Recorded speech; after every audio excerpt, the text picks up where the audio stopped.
All right, you are watching News 9 and 11. Of course, we've been following this breaking news for you tonight. The suspect in the deadly shooting at Brown University and in the killing of an MIT professor in Brookline has been found dead in Salem, New Hampshire. Police and the FBI responding to that storage unit tonight.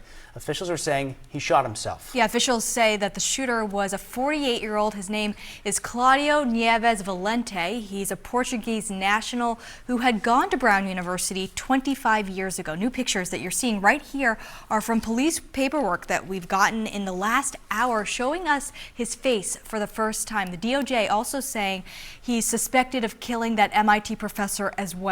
Now, officials are making it clear now that the suspect is dead. They believe the investigative part is over, that no one is in danger, but there's still more questions to be answered. Many more questions, a lot to get to here, and we want to take you right to our team coverage. We have a crew in Providence right now and two in Salem, right here in New Hampshire, outside the building where that suspect was found. Let's start with our Maria Wilson. Maria, you were in that press briefing room. Tell us what we know right now about the suspect.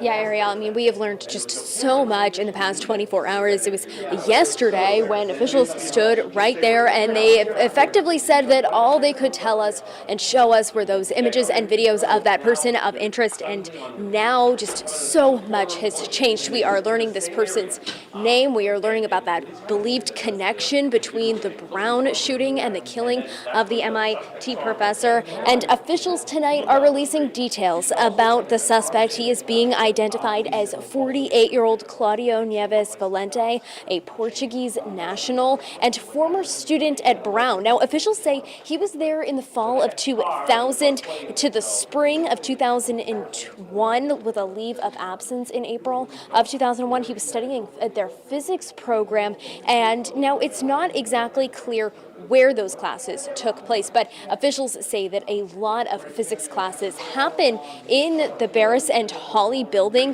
which is where that shooting took place Saturday afternoon. Tonight, the mayor speaking about how emotions have just been running so high in the community here in Providence in the days following that shooting.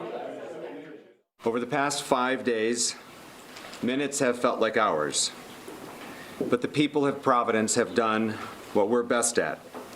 We've leaned on one another, come together and supported one another, and showed the nation what a tight-knit community looks like. And investigators say now that we know this person's name, one phase of the investigation has ended, but it has started this new phase into really figuring out the why of it all, who this person is, when and why he came to this country. But the biggest question of them all, why did he do this? I'll send it back to you guys. That's a question investigators and I think many people in the community will be asking for many days now. Also in that press conference, we understand that a person from the Brown community actually approached police last night asking that he had information about all of this. Yeah, we know where this ended. It was Salem, New Hampshire, that storage unit, the self-inflicted gunshot wound. WMUR's Mike Moses is there at the scene, one of the first reporters there tonight. So Mike, fill us in on that aspect of everything. Steve, Ariel, we've really watched this scene transform throughout the night. Still very active here. The U.S. Attorney just confirming that the suspect, Claudio Nieves Valente, was found dead inside of an empty storage unit. Federal agents making that discovery when they breached one of those storage units. The U.S. Attorney also confirming that he rented this unit back in November. Like I mentioned, we've been here for several hours. We arrived here just after 6:30 this evening. Really, it was quiet. There was not many visible police officers here at that time. We watched this develop fast. Lots of FBI agents coming here on scene. And then just before 9 o'clock, that's when we saw the FBI evidence response team arriving here on scene. And for the last 2 hours, what we have observed is those agents coming and going in protective gear as they now transform their investigation to begin processing this scene. Evidence in this case now spanning several New England states. He didn't just drive to some random storage area. We found records with the help of the FBI and others that was his storage area. So he rented a car in Boston. He drove it. We were able to find that car in New Hampshire. We were able to find evidence in the car from looking at it from the outside that connected this individual to our crime scene here in Rhode Island.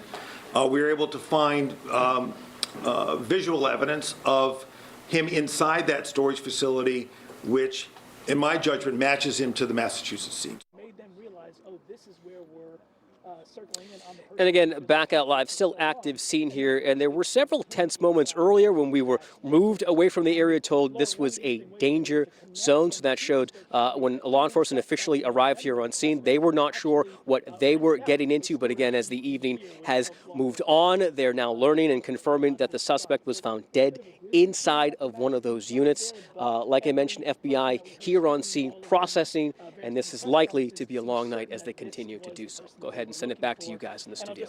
Yeah, Mike, thank you. We just heard it was not the unit he was renting, so more details to come on that. We also have our Tom Garris, who has been live in Salem all night for us as well. And Tom, you saw some pretty traumatic scenes as well as agents searched for this suspect.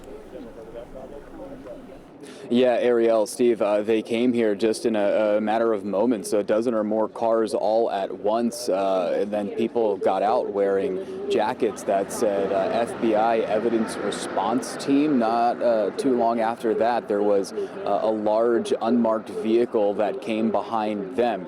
One of the big questions, how did they start the piece of the investigation that led them here? How did they get here?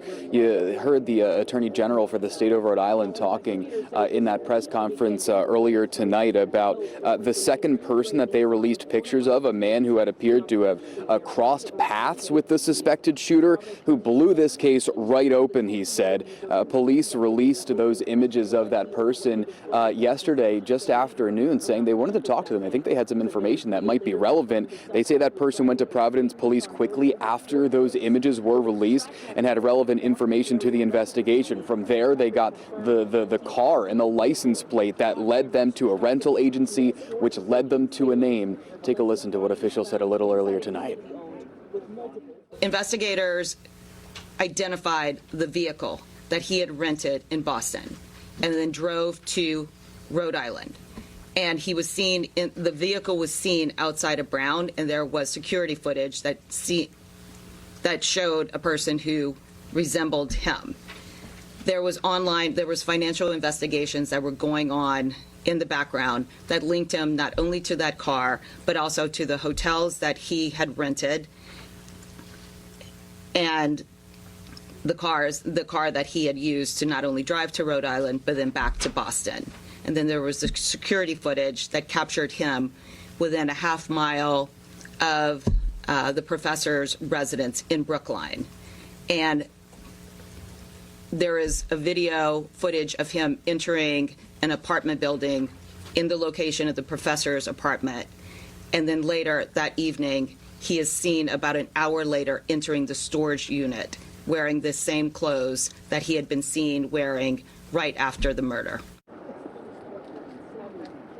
Yeah, so wearing the same clothes right after that, in the Rhode Island Attorney General's office released the 35-page affidavit that they had put together in the hopes of arresting this person, and they were trying to get a swab for DNA to search that car from the rental agency. And there were plenty of photos attached to that 35-page report that showed images of the suspected shooter at the rental car agency in the weeks leading up to the shooting. In some of those photos, having his hands behind his back, like as in he was walking in those surveillance videos released earlier this week, and also in a different photo wearing the same exact jacket from those videos of that surveillance video walking around the Brown University campus earlier this week. The affidavit also goes into detail about this person who approached police that had information about this person who seemed suspicious around the Brown University campus.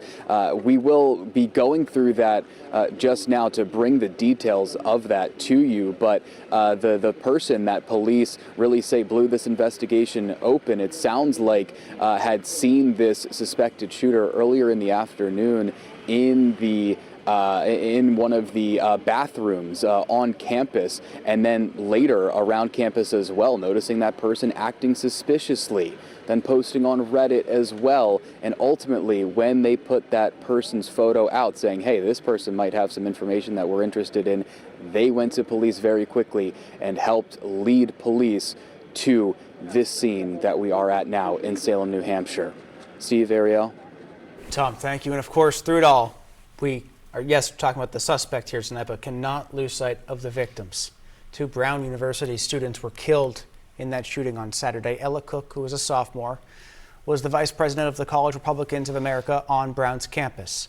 The group says Ella was known for her bold, brave, and kind heart. And then there was Mukamas Aziz Umerzakov. He was a freshman neuroscience major. His roommate says he always made the other kids laugh and was always smiling. We heard from his sister, too, saying that he always wanted to be a neurosurgeon after one helped him as a child. And then there was the MIT professor Monday night who was gunned down. Nuno Lalero, a professor at MIT physics department, worked on nuclear fission. He was shot and killed in his home in Brookline, Massachusetts on Monday night.